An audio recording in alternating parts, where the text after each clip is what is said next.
Kemeriahan perayaan pergantian tahun di kota New York, Amerika Serikat nyaris kembali ramai seperti sebelum pandemi. Para wisatawan mengunjungi Times Square yang jadi pusat perayaan pergantian tahun. Ini pertama kalinya para wisatawan kembali bisa berpesta tanpa kewajiban memakai masker. Meski demikian, penjagaan ketat dilakukan oleh kepolisian New York di sekitar kawasan Times Square yang melakukan blokade jalan dan rekayasa lalu lintas untuk mengatur pengamanan jalur.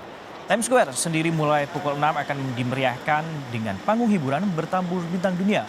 Mulai dari penyanyi Eva Max hingga band rock Inggris Duran Duran. Pukul 12 malam, nantinya bola kristal akan dijatuhkan di mana menandai memasuki tahun baru. Ini jadi tradisi tahun baru di Times Square sejak tahun 1907.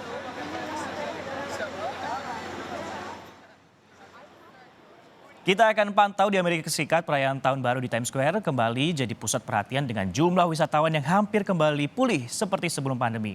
Rangkaian perayaannya sudah mulai terasa sejak sebelum Natal dan sempat terganggu oleh cuaca dingin ekstrim. Ada jurnalis VOA, Randy Wicaksana yang akan menceritakannya. Halo, Randy. Halo Francisco, selamat sore waktu New York. Baik, ini kita punya perbedaan waktu sekitar 12 jam dengan Indonesia. Nah, persiapannya apa saja ini untuk menyambut perayaan tahun baru di New York sana? Kalau memang persiapan dari pagi ini wisatawan udah ramai banget, semuanya mengarah ke arah Times Square, dan Times Square itu sudah diblokade, jadi aksesnya cuma terbatas, jadi akan ada pengamanan yang sangat ketat dan semua orang yang masuk ke area Times Square harus diperiksa karena walaupun gratis tapi keamanan tetap menjadi nomor satu ya. Seperti yang bisa dilihat di gambar, wisatawan semuanya sudah dekat banget ke arah Times Square, tapi NYPD atau kepolisian dari New York berjaga di setiap sudut, di setiap subway, dan bahkan sudah ada pagar-pagar batas jalan karena blokade jalan itu benar-benar di beberapa area yang mendekati Times Square diberlakukan secara total. Jadi nggak ada kendaraan roda 4 yang bisa melintas dekat situ. Berjalan pun terbatas areanya, dan jam 6, which is sekitar kurang lebih 30 menit lagi, itu sudah akan dimulai rangkaian acara menyambut pergantian tahun baru di Times Square.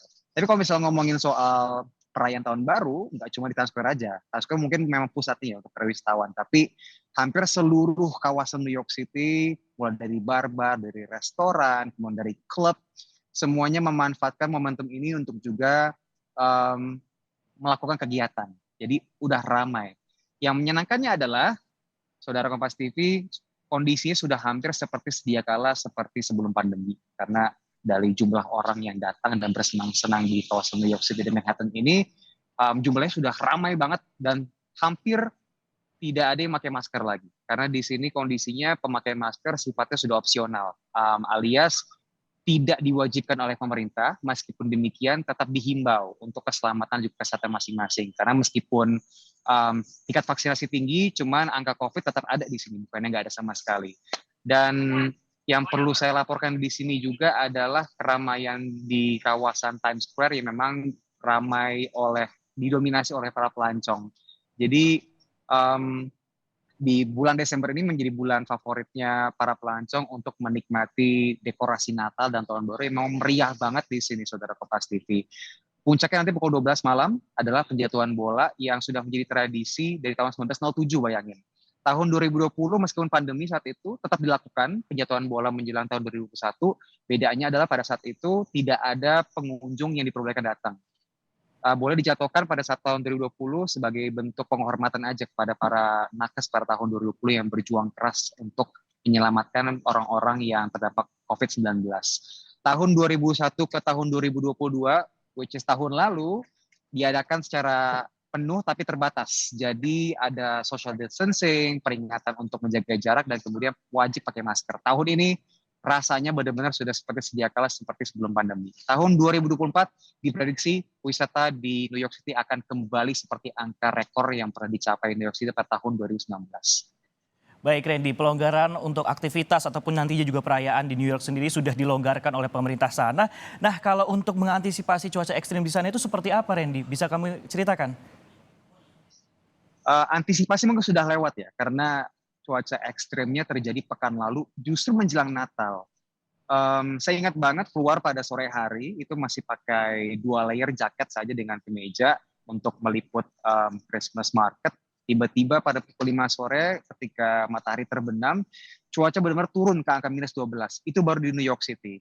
Ketika buka pemberitaan, itu benar-benar di beberapa wilayah di Amerika Utara cuacanya drop sangat ekstrim. Di kawasan upstate New York, di bagian atas ada nama kawasan namanya Buffalo. Nah, di situ menjadi salah satu area yang terdampak parah dengan cuaca ekstrim. Badai salju dan juga banyak lokasi yang kemudian tertutup sehingga masyarakat yang memang sebenarnya sudah biasa dengan badai salju di situ kan, memang kawasannya selalu dingin ya. Tapi kaget karena tidak mengantisipasi pada hari itu terjadi badai salju. Jadi dilaporkan per hari ini ada 40 orang tewas. Bisa tewas karena banyak orang yang tidak sempat antisipasi tadi, karena mereka terjebak dalam rumah berhari-hari, belum sempat belanja makanan, nggak bisa keluar karena mustahil keluar, jarak pandangnya terbatas, jadi nggak bisa menyetir mobil, jalan kaki juga sangat riskan karena jalanan licin, ditambah lagi tiba-tiba ada mati listrik. Nah, bersyukurnya per 3 hari lalu perlahan-lahan sudah menghangat, jadi warga Buffalo saat ini sudah bisa ikut merayakan tahun baru, tapi sambil menyeroti salju yang memang memenuhi halaman mereka. Francisco. Baik, terima kasih Randy Wicaksana, jurnalis VOA dari Amerika Serikat yang melaporkan langsung dari sana dan memang situasi mulai kondusif baik itu masalah COVID ataupun juga cuaca ekstrim. Selamat kembali bekerja dan juga bertugas Randy.